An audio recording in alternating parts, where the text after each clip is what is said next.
people and animals are getting sick and dying in a remote corner of Siberia, Russia is fighting a mysterious bacterial outbreak. What is the cause? Is it something natural, or is it something far more sinister?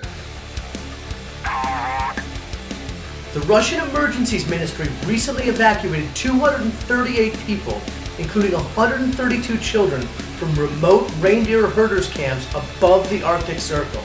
90 people have been hospitalized in suspicion of having contracted the disease.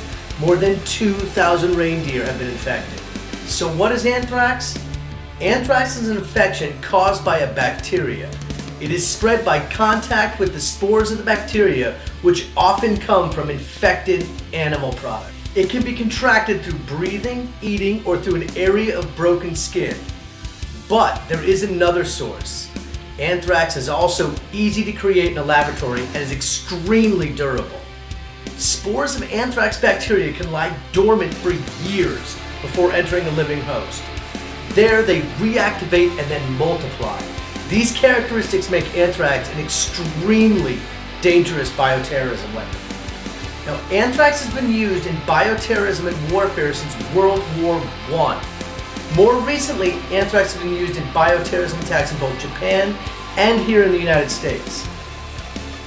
In Russia, mass vaccinations of people and animals at high risk of infection was ordered in the Siberian region.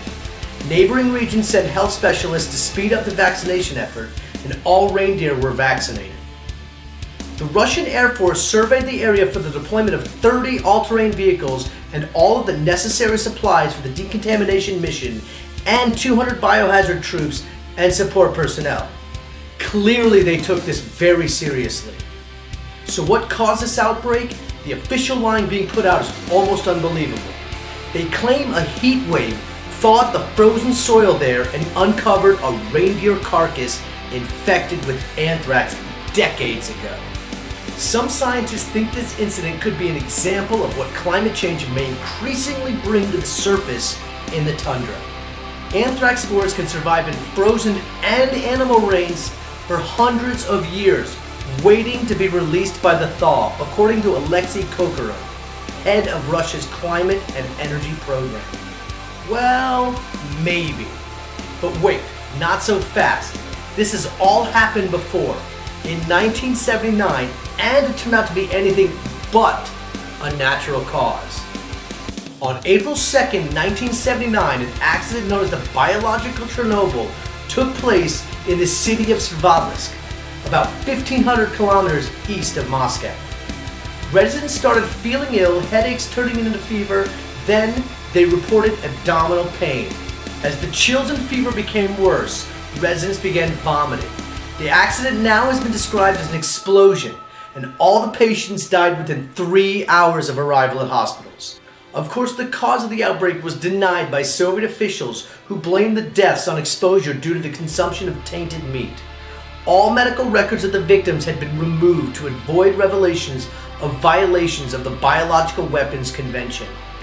The city of Sverdlovsk had been a major production center of the Soviet military-industrial complex since World War II.